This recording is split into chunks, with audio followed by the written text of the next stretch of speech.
నమస్తే, welcome to న్యాయం కోసం. కాలేజ్లో ఫీజు బకాయి ఉందని సర్టిఫికెట్లు ఇవ్వకుండా ఉండొచ్చు. అయితే ఆ సర్టిఫికెట్లు తీసుకున్నప్పుడు హైకోర్టులో ఏ పిటిషన్ వేయాలి అంటే, ఒకవేళ కాలేజ్ నుంచి సర్టిఫికెట్లు కనుక ఇవ్వకపోతే ఏ పిటిషన్ వేయాలి, ఒకవేళ సర్టిఫికెట్ ఇవ్వకపోతే అది విద్యార్థి ఏ హక్కును ఉల్లంఘిస్తుంది, ఇలాంటి విషయాలు తెలుసుకుంది ఇవాళ న్యాయం కోసం కార్యక్రమంలో. మనతో పాటు జాయిన్ అయ్యారు అడ్వకేట్ కొడిపల్లి అయ్యప్ప గారు, MTech, LLM, MBA, MA economics, MA mass journalism. నమస్తే అండి కొడిపల్లి అయ్యప్ప గారు. అయ్యప్ప గారు, మామూలుగా మనం కాలేజ్కి వెళ్ళినప్పుడు సర్టిఫికేట్ వెరిఫికేషన్ అది చేస్తూ ఉంటారు. బట్ మన కోర్స్ అంతా కంప్లీట్ అయ్యి బయటకు వచ్చినప్పుడు అసలు వాళ్ళ సర్టిఫికేట్ ఇవ్వకపోతే ఏం చేయాలి? మనకి దీని మీదే అనేక లక్షల కేసులు పెండింగ్ ఉండిపోయాయండి. చాలా మంది, కొంతమంది చదువు మీద ఇంట్రెస్ట్ లేక మధ్యలో మానేయటం, కొంతమంది ర్యాగింగ్ భయంతో మానేయడం, కొంతమంది ఆ కోర్స్ లో ఇంట్రెస్ట్ లేక మానేయడం, రకరకాల కారణాలతోటి సర్టిఫికెట్లు ఇంటర్, డిగ్రీ, ఎన్నో కాలేజీల్లో ఉంచేసుకోవడం జరుగుతుంది. మనకి యూనివర్సిటీ గ్రాంట్ కమిషన్ అనేది ఒక మార్గదర్శకాలు రూపొందించింది. ఎవరు కూడా ఏ వ్యక్తి యొక్క సర్టిఫికెట్ ఉంచుకోవడానికి చట్టం అనేది ఒప్పుకోరు. అలాగే 1872 ఇండియన్ కాంట్రాక్ట్ యాక్ట్ అనేది మనకి క్లియర్ కట్ గా కొన్ని ప్రొవిజన్స్ అనేది చేయండి. అది వయలేషన్ ఆఫ్ ఫండమెంటల్ రైట్స్ అండి. ఆర్టికల్ 14, ఆర్టికల్ 21 విఘాతం కలిగించడం. ఎవరు కూడా ఏదైనా సరే వేరే విషయాలు ఉంటే వాళ్ళు ఖచ్చితంగా యూనివర్సిటీ కంప్లైంట్ చేయాలి తప్ప ఒక వ్యక్తి యొక్క సర్టిఫికేట్ ని ఎవరు పెట్టుకోకూడదు. ఈ ప్రోగ్రామ్ చూస్తున్న ప్రతి ఒక్కరికి అదే చెప్తున్నా. ఎన్నో సర్టిఫికెట్లు మన కాలేజీలు ఉండిపోయినాయని, బకాయి ఉందని, ఆ బకాయిలు కడితే గానీ ఇవ్వనని చెప్పి ఇటువంటి షరతులు మీ మీద పెట్టినట్లయితే ఈ ప్రోగ్రామ్ చూసిన వాళ్ళు యూనివర్సిటీ గ్రాంట్ కమిషన్ కి అప్లై చేయాలి. All India council for technical education AICTU అనేది ఒకటి ఉంది. మీరు దానికి కూడా కంప్లైంట్ చేయాల్సింది. అంటే ఇప్పుడు ఫీజు బకాయి ఉందని సర్టిఫికెట్లు ఇవ్వకుండా ఉండడం అనేది కాలేజ్ వాళ్ళు నిజంగా చేయొచ్చా? అసలు అలాంటి సర్టిఫికెట్లు ఉంచుకుంటే ఎంతవరకు నేరం? సరే, ఇప్పుడు ఒకవేళ బకాయిలు నిజంగానే చెల్లించలేదు, మరి వాళ్ళు సర్టిఫికెట్లు ఇవ్వట్లేదు, దానికి ఏం చేయాలంటారు?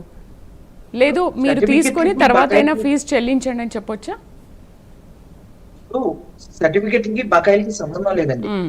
అసలు ఒక వ్యక్తి యొక్క సర్టిఫికెట్ కోర్స్ కంప్లీట్ అయ్యి అతను బయటకు రాగానే అతను సర్టిఫికెట్ ఇచ్చేయాలి. అది రూల్ అండి. ఏదైనా బకాయిలు అనేవి ఉన్నాయనుకోండి, అవి వేరే తీసుకోవాలి తప్ప సర్టిఫికెట్ అడ్డం పెట్టుకుని అనేది చెక్ అనేది యూనివర్సిటీ గ్రాంట్ కమిషన్ అనేది చాలా సీరియస్ అయిన సందర్భాలు ఉన్నాయి. All India council technical education అనేది మనకి క్లీన్ కట్ గా కొన్ని ప్రొవిజన్స్ అయితే ఇచ్చింది. ఎవరైనా సర్టిఫికెట్లు ఉంటే వాళ్ళ యొక్క కాలేజీ యొక్క లైసెన్స్ రద్దు చేస్తామని, కాలేజీ యొక్క రద్దు చేస్తామని చెప్పడం జరిగింది.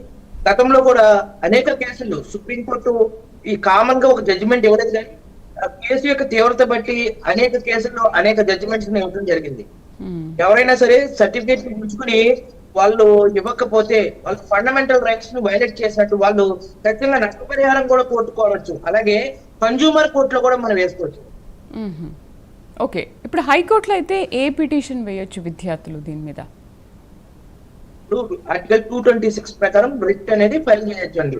సంబంధిత జిల్లా అధికారులకి, జిల్లా ఎడ్యుకేషన్ ఆఫీసర్ ఉన్నారో వారికి, యూజీసీ కమిషన్ కి, యూనివర్సల్ గ్రాంట్ కమిషన్ కూడా కంప్లైంట్ పెట్టొచ్చు. ఏ కాలేజ్ అయితే ఇలా చేస్తుంది, ఎప్పుడు సర్టిఫికేట్లు తీసుకుంది, ఆధారాలతోటి వాళ్ళకి ఖచ్చితంగా పెట్టొచ్చు అండి.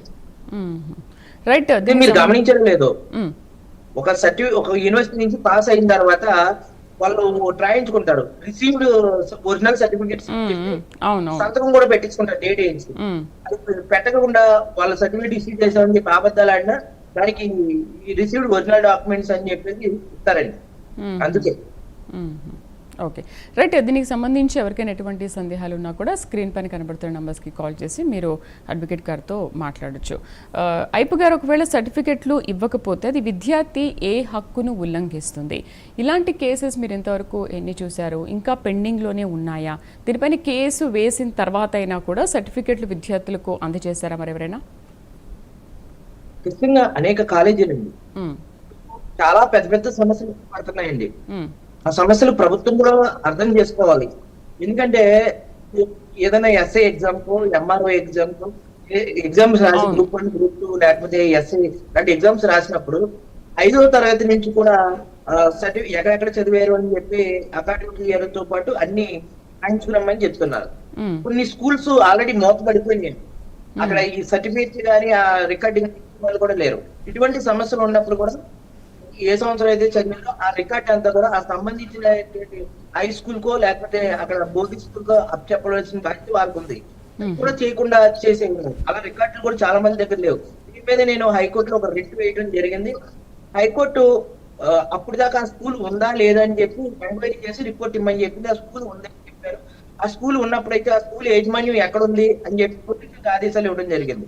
ఆ స్కూల్ యాజమాన్యం ఎక్కడుంది, వారు ఏ సంవత్సరంలో స్కూల్ నడిపారు, ఆ వివరాలు కోర్టు ముందు ఉంచమని చెప్పింది. ఆ వివరాలు వాళ్ళు ఉంచడం జరిగింది.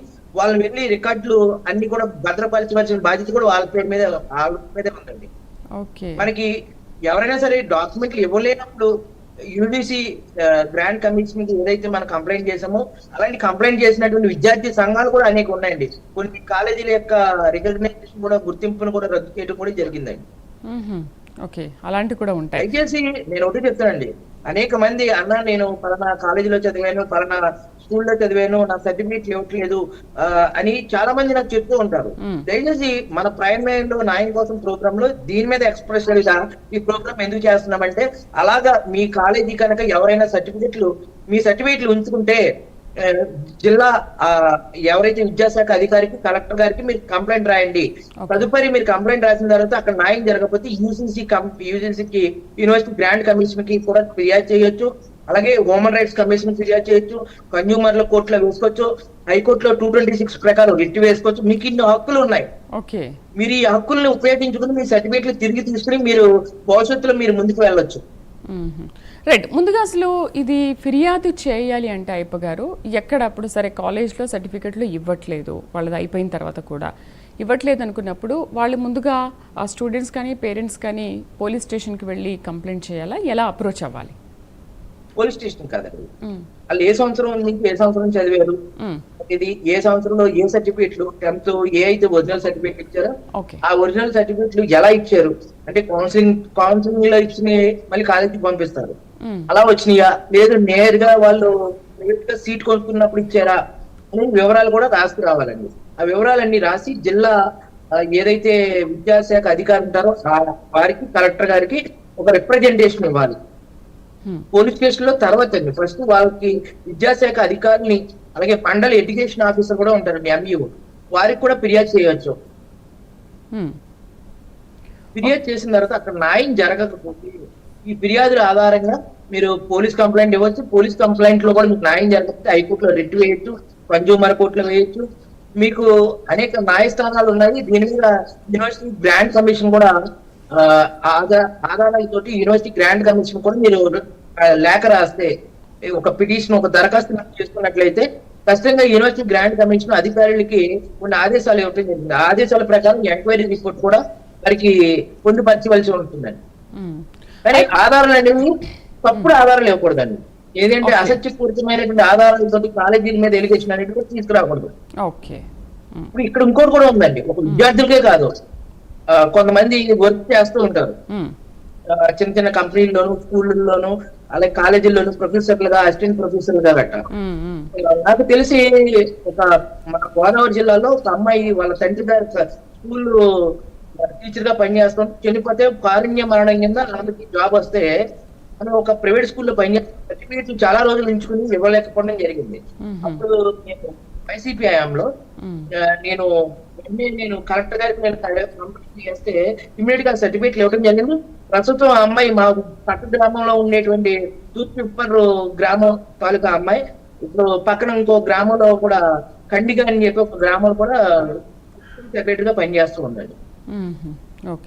అయ్యప్ప గారు, ఒకవేళ సర్టిఫికెట్స్ ఇవ్వలేదు ఎంత అడిగినా కూడా కాలేజ్ యాజమాన్యం, వాళ్ళు ఒక జాబ్ వచ్చింది దానివల్ల పోయింది, లేకపోతే విదేశీ విద్య కోసమైనా వాళ్ళు అప్లై చేసుకున్నప్పుడు ఒకవేళ నిజంగా అదంతా కూడా లాస్ అయ్యి కోల్పోయే పరిస్థితి ఏర్పడితే ఇది ఏ ఆర్టికల్ పరిధిలో వస్తుంది వాళ్ళని ప్రశ్నించడానికి? సో వాళ్ళ మీద ఎటువంటి కేసు వేయొచ్చు నిజంగా వాళ్ళు లాస్ అవుతారు కాబట్టి? మనకి ఫండమెంటల్ రైట్స్ లో ఆర్టికల్ 14 అనేది ఉంటుందండి, ఆర్టికల్ 20 ఒకటి ఉంది. అంటే జీవన స్వేచ్ఛకి విఘాతం కలిగితే ఆర్టికల్ 21కి విఘాతం కలిగినట్టండి. దీని హక్కుల కోసం మనం హైకోర్టులో రిట్ వేసుకోవచ్చు, హక్కుల్ని పరిరక్షించమని. ఎందుకంటే ఏ వ్యక్తి కూడా భారతదేశంలో భారతీయుడి యొక్క స్వేచ్ఛా స్వతంత్ర భారత రాజ్యాంగం ఇచ్చినటువంటి హక్కులు కాలరాసేటువంటి అధికారం ఎవరికీ లేదండి. ఆ సర్టిఫికేట్ల ఆధారంగా వాళ్ళు మిమ్మల్ని ఇబ్బంది పెడితే మీకు జరిగినటువంటి లాస్ కూడా వాళ్ళ దగ్గర వసూలు చేయొచ్చు అండి. మీకు నిజంగా ఆఫర్ లెటర్ వచ్చింది, ఆఫర్ లెటర్ వల్ల నిజంగా జాబ్ పోయింది, ఆ జాబ్ లో వెరిఫికేషన్ కోసం అని చెప్పి ఒరిజినల్ డాక్యుమెంట్ కంపెనీ అడిగింది, చూపించాలి. చూపించవలసినప్పుడు వెరిఫికేషన్ అప్పుడు ఆ సర్టిఫికేట్లు మీకు ఇవ్వలేకపోతే దాని లాస్ కూడా కాంపెన్సేషన్ కూడా మీరు కోర్టులో వేసుకోవచ్చు. ఓకే, సో కోర్టుకు వెళ్లే ముందు అయ్యప్ప గారు మనం రాష్ట్ర ఉన్నత విద్యా మండలికి వెళ్ళి అక్కడ ఫిర్యాదు చేయాలి ముందు. ఒకవేళ వాళ్ళు కూడా రెస్పాండ్ అవ్వకపోతే మనం కోర్టులో కేసు వేసుకోవచ్చు అంటారా? ఖచ్చితంగా అండి. అంటే ఉన్నత విద్యా మండలికి వెళ్ళిన కేసు కాదండి, ఇంకా మనకి all India council for technical education ఒకటి ఉన్నదండి, ఏఐసిటిఈ అని ఉంది. ఆ ఏఐసిటిఈ కూడా మనం ఫిర్యాదు చేయొచ్చు. యూనివర్సిటీ గ్రాంట్ కమిషన్ అనేది ఒకటి ఉంది, దానికి కూడా ఫిర్యాదు చేయొచ్చు. నేషనల్ హ్యూమన్ రైట్స్ కమిషన్ కి, అంటే పౌరులకి హక్కులకి భంగం కలిగినప్పుడు, మనం ప్రాథమిక హక్కులు భంగం కలిగినప్పుడు మన నేషనల్ హ్యూమన్ రైట్స్ కమిషన్ నుంచి మానవ హక్కుల సంఘాలను కూడా ఆశ్రయించవచ్చు. అయినప్పటికీ కూడా మీకు న్యాయం జరగకపోతే అప్పుడు మీరు ఈ ఆధారాలన్నీ ఏ అధికారులకి ఎప్పుడెప్పుడు ఫిర్యాదు చేశారు, మీ దాంట్లో ఖచ్చితంగా కంటెంట్ కరెక్ట్ గా ఉందా లేదా చూసుకుని ఒక లాయర్ గారిని సంప్రదించి మీరు హైకోర్టులో కూడా రెట్టి వేసుకోవచ్చు. అయ్యప్ప గారు, ఒకసారి ఆర్టికల్ 226 ఏం చెబుతోంది, దాని గురించి తెలియజేస్తారా? ఆర్టికల్ 226 అనేది మనకు రెండు ఉన్నాయండి. ఓకే, 226, 32 అనేది భారత రాజ్యాంగంలో ఇచ్చినట్టు పౌరులకి ఇచ్చినటువంటి హక్కులకి భంగం కలిగినప్పుడు అప్పుడు వేసుకునేటువంటి రిట్లు. ఇప్పుడు సుప్రీంకోర్టులో అయితే ఆర్టికల్ 32 ప్రకారం వేసుకుంటాం, అలాగే లోవర్ కోర్టులో అయితే ఆర్టికల్ 226 ప్రకారం మనం వేసుకుంటాం అండి. అంటే హైకోర్టులో హైకోర్టు 226 ప్రకారం హెబియస్ కార్పస్ రిట్, మాండమస్, సెన్షియరీ, పవరెంటో ఇట్లా రిట్స్ ఉంటాయండి. ఇప్పుడు హెబియస్ కార్పస్ రిట్ అంటే ఏంటంటే ఏదైనా అరెస్ట్ చేసినటువంటి వ్యక్తి ఎవరైనా సరే 24 గంటల లోపల కోర్టు ముందు హాజరుపరచాలి. అలా హాజరుపరచకపోతే వారి మీద చట్టపరమైనటువంటి చర్యలు తీసుకోవచ్చు. ఇప్పుడు మనకి విజయవాడలో కీలకమైనటువంటి కేసులో సాయి కృష్ణ అనే ఒక కేసులో హెబియస్ కార్పస్ రిట్, ఏదైనా ఒక వ్యక్తిని అరెస్ట్ చేసినప్పుడు 24 గంటల లోపల వాళ్ళని కోర్టు ముందు ఉంచాలి. అలా ఉంచకపోతే మనం హైకోర్టుని ఆశ్రయించవచ్చు ఆర్టికల్ 226 ప్రకారం, సుప్రీంకోర్టుని ఆశ్రయించవచ్చు ఆర్టికల్ 32 ప్రకారం. అంటే మానవ హక్కులకి భంగం కలిగినప్పుడు, ప్రాథమిక హక్కులకి భంగం కలిగినప్పుడు మన కోర్టుకి అప్రోచ్ అయ్యేటువంటి విధానమే రిట్స్ అండి. ఓకే, అండ్ అయ్యప్ప గారు, కాలేజ్ మీద క్రిమినల్ కేసు కూడా వేయొచ్చు అని అంటున్నారు కదా, అసలు ఆ కేసు ఎప్పుడు వేయాలి, ఎందుకు వేయాలి? అంటే కాలేజీలో ర్యాగింగ్ జరుగుతుందండి, ఆ ర్యాగింగ్ వల్ల విద్యార్థి చదువు మానేశాడు. ఆ చదువు మానేసిన తర్వాత సర్టిఫికేట్లు ఇవ్వండి, వేరే కాలేజీలో జాయిన్ అవుతామని చెప్పి అడిగాడు. కేసు అండి, జరిగిన కేసు నేను చెప్తున్నా. అడిగినప్పుడు ఆ కాలేజీ వారు, మీ అబ్బాయి మధ్యలో చదువు మానేశాడు, మేము మొత్తం 3 సంవత్సరాల ఫీజు కడితే కానీ మేము సర్టిఫికేట్లు ఇవ్వమని చెప్పి ఆ తల్లిదండ్రులకి చెప్పడం జరిగింది. ఆ తల్లిదండ్రులు కట్టేటువంటి స్థామత లేదు, అలాగే వాళ్ళ పిల్లల్ని అక్కడ చదివించేటువంటి వాతావరణం కూడా అక్కడ లేదు. వెంటనే వాళ్ళు చాలా మందిని అప్రోచ్ అయ్యారు, న్యాయం జరగలేదు. అప్పుడు నేను జిల్లా విద్యాశాఖ అధికారికి అలాగే కలెక్టర్ గారికి లెటర్ రాయడం జరిగింది. అక్కడ కొంత కాలేజీ యాజమాన్యం కొంచెం రాజకీయాలతో ముడిపడి ఉంది, ఆ రాజకీయ నాయకులతో చెప్పుకుని వీళ్ళదే తప్పు అన్నట్టుగా అక్కడ రాయటం జరిగింది. తర్వాత యూనివర్సిటీ గ్రాంట్ కమిషన్ కూడా ఈ రకంగా రాయటం జరిగింది. ఇలాగ కలెక్టర్ గారికి ఉన్నతాధికారులకు పెట్టినప్పటికీ కూడా రాజకీయ నాయకులు విద్యా వ్యవస్థను నడుపుతున్నారు కాబట్టి, వాళ్ళు కొనసాగిలో విద్యా వ్యవస్థ ఉన్నది కాబట్టి వాళ్ళ అధికారులు మేనేజ్ చేస్తున్నారు. ఈ వ్యక్తికి న్యాయం జరగలేదంటే university grant commission central government నుంచి కొంతమంది అధికారులు దానికి సంబంధించినటువంటి వివరాలు అడిగినప్పుడు వాళ్ళు పూర్తి స్థాయిలో ఇవ్వలేనప్పుడు ఆ కాలేజీకి పెనాల్టీ కూడా ఇవ్వడం జరిగింది. రైట్, అయిపో గారు ఒక కాల్ చూద్దాం. రాజమండ్రి నుంచి హరిబాబు లైన్ లో ఉన్నారు. హలో. నమస్తే అమ్మా. నమస్తే హరిబాబు గారు, మాట్లాడండి. రాయ్ గారు నమస్తే సార్. నమస్కారం అండి. మా నాన్నగారు వాళ్ళు 1966లో 6 అన్నదమ్ములు అండి, ఒక 40 ఎకరాల ల్యాండ్ తీసుకున్నారు సార్, కొనుక్కున్నారండి. అది పాస్బుక్లు ఒక్కొక్కరికి ఒక్కో రకంగా వచ్చినాయి సార్, ఎక్కువ తప్పులు వచ్చినాయి అండి. దానికి లీగల్ గా మామూలుగా కాగితాల పూర్వకంగా ఎవిడెన్స్ ఏమి లేదు సార్, పాస్బుక్లు మాత్రం తేడాలు వచ్చినాయండి. ఇప్పుడు అది కోర్టుకి వెళ్తే డాక్యుమెంట్ ప్రకారం రైట్ వస్తుందండి, పాస్బుక్ ప్రకారం రైట్ వస్తుందా సార్? మీరు డాక్యుమెంట్లే లేవని చెప్తున్నారు. అది డాక్యుమెంట్ లేనప్పుడు మీరు ఏం చేయాలంటే మాన్యువల్ ఈసీ అనేది ఒకటి ఉంటుందండి. అంటే డిజిటల్ ఈసీ 1983 నుంచి వస్తుంది. 1983 ముందు మనకి ఈసీ కావాలంటే మాన్యువల్ ఈసీ పెట్టుకోవాలండి. మాన్యువల్ ఈసీ పెట్టుకున్నప్పుడు ఆ సర్వే నెంబర్ లో మీరు ఈసీ పెట్టుకుంటే ఖచ్చితంగా ఎప్పుడు ఎవరికి డాక్యుమెంట్ ఉన్నది 66 ముందు అన్నారు కాబట్టి ఎక్కడో ఒక చోట డాక్యుమెంట్లు ఉంటాయండి, దానికి లేకుండా ఉండవు. మీరు ఫస్ట్ రిజిస్టర్ ఆఫీస్కి వెళ్ళి మాన్యువల్ ఈసీ ద్వారా ఆ డాక్యుమెంట్లను మీరు తీసుకోవాలి. ఒకవేళ మాన్యువల్ ఈసీలో కూడా మీకు డాక్యుమెంట్లు దొరకలేనప్పుడు మీరు పాస్బుక్ ఎంఆర్ఓ గారికి సర్వే చేయించి ఆ 40 ఎకరాలు ఎవరి పేరు నుండి ఎంత ఉంది ఎక్స్టెంట్, ఎవరెవరు ఎన్ని సంవత్సరాల నుంచి అది పండించుకుంటున్నారని చెప్పి అది భూ యజమాన్యం వాళ్ళకి ఎలా వచ్చిందని చెప్పి మొత్తం ఎంఆర్ఓ గారి దగ్గర మండల సర్వే దగ్గర స్టేట్మెంట్ తీసుకుని అప్పుడు మీరు పార్టీషన్ సూట్ చేయాలి.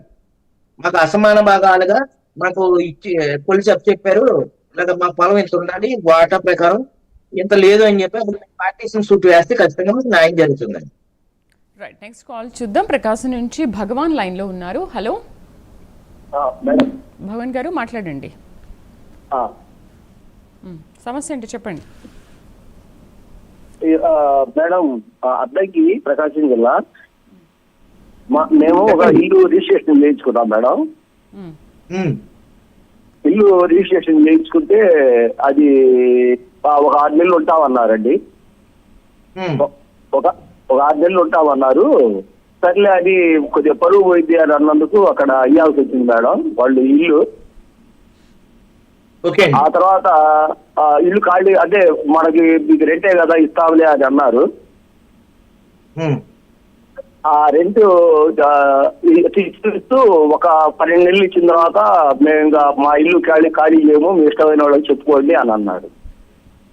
ఇప్పుడు పేపర్స్ అన్ని అంటే డాక్యుమెంట్స్ గా రిజిస్ట్రేషన్ ఉంది, వాటర్ ట్యాక్స్ ఉంది, ఇంటి ట్యాక్స్ ఉంది, ఎలక్ట్రికల్ బిల్ కూడా ఉంది. ఎవరి పేరు మీదండి? మా మిసెస్ పేరున షేక్ మున్నీసా. ఓకే, మీ పేరున అన్ని వాళ్ళు కొనుక్కున్న తర్వాత మీ పేరున అన్ని మార్చుకోవడం జరిగింది. అవును మేడం. ఓకే అండి, మీరు ఎలక్ట్రికల్ డిపార్ట్మెంట్ కి వెళ్ళి పవర్ డిస్కనెక్షన్ చేయమని అడగండి, మీ కనెక్షన్ కాబట్టి. మేడం అది కూడా పేపర్స్ ఉన్నాయి. డిస్కనెక్షన్ చేయమంటే వాళ్ళు కాపురం ఉండేటప్పుడు మేము డిస్కనెక్షన్ చేయము అని అన్నాడు మేడం. అది మీరు ఏఈ గారికి కంప్లైంట్ పెట్టండి, స్పందనలో పెట్టండి, మీ కరెక్ట్ డిస్కనెక్ట్ చేయమని చెప్పి మీటర్ ని రద్దుపరచుకున్నాను డిస్కనెక్ట్ చేయమని పెట్టండి. అలాగే పోలీస్ స్టేషన్ లో మీరు వెళ్ళి కంప్లైంట్ ఇవ్వండి, మీ పొజిషన్ అంతా మీ దగ్గర ఉన్నది కాబట్టి మీ దాంట్లో దౌర్జన్యంగా వాళ్ళు ఉంటున్నారు అని. ఇప్పుడు ఏపీ ఎండోమెంట్స్ యాక్ట్ కొన్ని ఉన్నాయండి, అలాగే టెండెన్సీ యాక్ట్, వీటి ప్రకారం ప్రభుత్వ భూముల్ని చేసి వాళ్ళు కూడా తొలగించడం జరిగిందండి. అలాగే టెండెన్సీ యాక్ట్ అనేది టెండర్ అనేవాడు రెంట్ చెల్లించకపోయినా ఏం చెల్లించకపోయినా మీరు కోర్టుని ఆశ్రయించవచ్చు.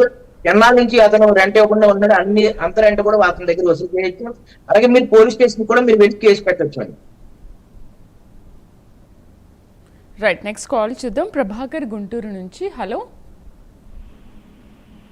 ప్రభాకర్ గారు, చెప్పండి మీ సమస్య ఏంటో.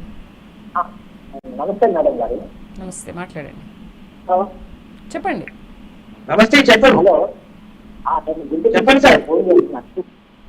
మా డాడీ గారు మాకు వీలునామా రాశారండి. ఓకే అండి. హలో, ఓకే, వీలునామా రాశారు. ఆయన ఎక్స్పైర్ అయిపోయారు 2012లో. ఓకే అండి, రిజిస్టర్డ్ అన్రిజిస్టర్డ్ అండి?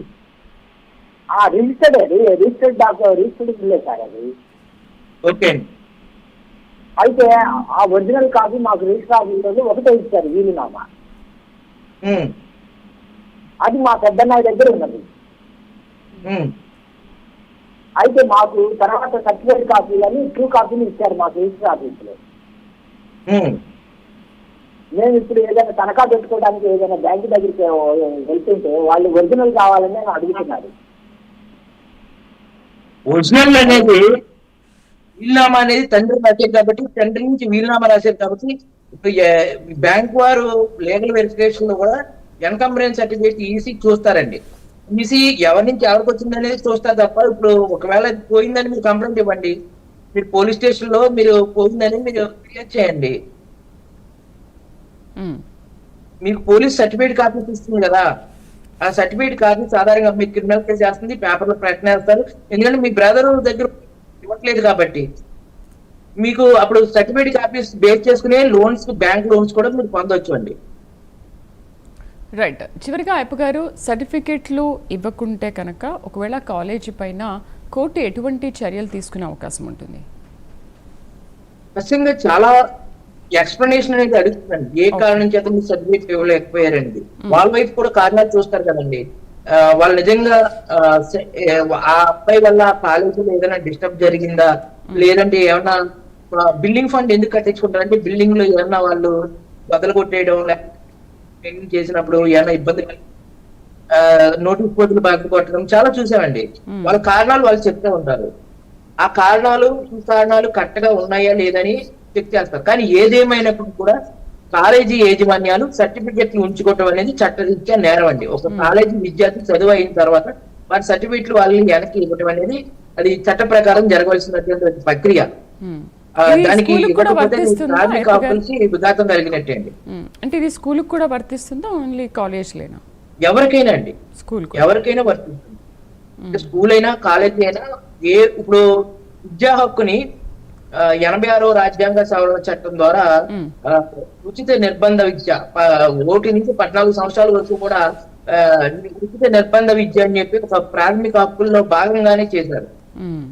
మరి ఆ భారత రాజ్యాంగం వచ్చినటువంటి హక్కుల్ని కాలరాసే అధికారం ఎవరికి లేదు కదండి. వాళ్ళు విద్యకి ఆటంకం కలిగినటువంటి వ్యక్తులు కూడా నేరస్తులే అవుతారు. అవును. రైట్. అయ్యప్ప గారు, ఫీజు బకాయిలు ఉందని సర్టిఫికెట్లు ఇవ్వకుండా ఉంటే స్కూల్ కానీ కాలేజ్ కానీ అసలు వాటిపైన ఎటువంటి చర్యలు తీసుకుంటాయి కోర్టులో, ఆర్టికల్స్ ఏం చెప్తున్నాయి అనే విషయాల గురించి చాలా చక్కగా వివరించారు. Thank you very much for joining us. ఇది వాళ్ళ న్యాయం కోసం కార్యక్రమం. వచ్చే వారం మరొక అంశంతో మళ్ళీ కలుద్దాం. నమస్తే.